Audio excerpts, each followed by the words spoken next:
रात्रि हो गई। तो सबने ये विचार किया कि क्यों ना आज रात्रि यहीं विश्राम कर ले, कल प्रातःकाल हम लोग वृंदावन चलेंगे। तो वहीं सरस्वती नदी के किनारे ब्रजवासियों ने विश्राम किया और रात्रि को वहां पर एक अजगर रहता था। वो अजगर रात्रि को उठा, नंद बाबा जहां लेटे थे उनके पैरों को निगलने लगा, मुंह फैला करके अजगर पैर को अपने अंदर ग्रहण करने लगा। अकस्मात भगवान के नेत्र खुल गए। जब भगवान के नेत्र खुले, भगवान ने देखा तो भगवान दौड़ के गए, एक लात मारे। अजगर की तो मृत्यु हो गई, लेकिन उसमें से एक मनुष्य रूप प्रकट हुआ। भगवान ने कहा, भाई तुम कौन हो, अजगर कैसे बने थे? तब उसने बताया, अहम विद्याधरा कश्चित सुदर्शन इति श्रुतः श्रिया स्वरूपस्य मापत्य विमानो नाचरम विशः। बोले मैं प्रभु पूर्व जन्म में सुदर्शन नामक विद्याधर था, बहुत सुंदर था, विमान में बैठ करके हमेशा दसों दिशाओं में भ्रमण करता रहता था। एक दिन क्या हुआ, मेरे सामने मैं बैठा था, अंगिरा ऋषि जा रहे थे, काले थे, कुबड़ निकली थी, काला कलर था। तो बोले अंबिका ओ महाराज जा रहे थे अंगिरा ऋषि, मैंने उनको देखा, मैंने देखते ही हंस दिया। मतलब मुझे अपनी सुंदरता पर और उनके बदसूरता पर हंसी आ गई। तो अंगिरा जी ने मुझे श्राप दे दिया कि मूर्ख, तू बाहर से साफ है, मैं बाहर से काला हूं, इसलिए मुझे देख के हंस रहा है। मैं तुझे, लेकिन मुझे ये पता है कि मैं अंदर से साफ हूं और तू अंदर से काला है, मैं तुझे श्राप देता हूं, तू अजगर बन जाएगा।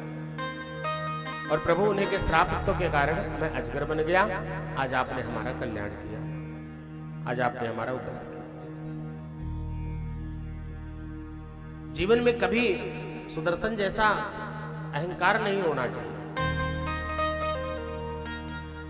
अहंकार जीवन में हमारा पतन कराता है। न तेरा है न मेरा है, ये मंदिर है भगवान का, पानी उसका, भूमि उसकी, सब कुछ उसी महान का। तो फिर अहंकार किस पे करें? अहंकार पतन कराता है, ध्यान देना। आज की कथा में तो प्रेम प्रसंग ही बहुत है। आगे सुखदेव जी वर्णन करते हैं,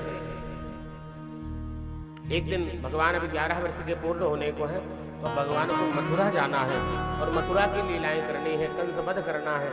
तो भगवान ने सबसे पहले एक दिन नारद जी को भेजा। नारद जी आए कंस के पास, कंस को देखे, कंस बड़ा दयनीय स्थिति थी कंस की। नारद जी ने कहा, कंस यशोदायाः सुतां कन्या देवाक्या कृष्णमेव चः रामं च रोहिणी पुत्रं वसुदेवेन बिभ्यता। नारद जी ने कहा, कंस यशोदायाः सुतां कन्या,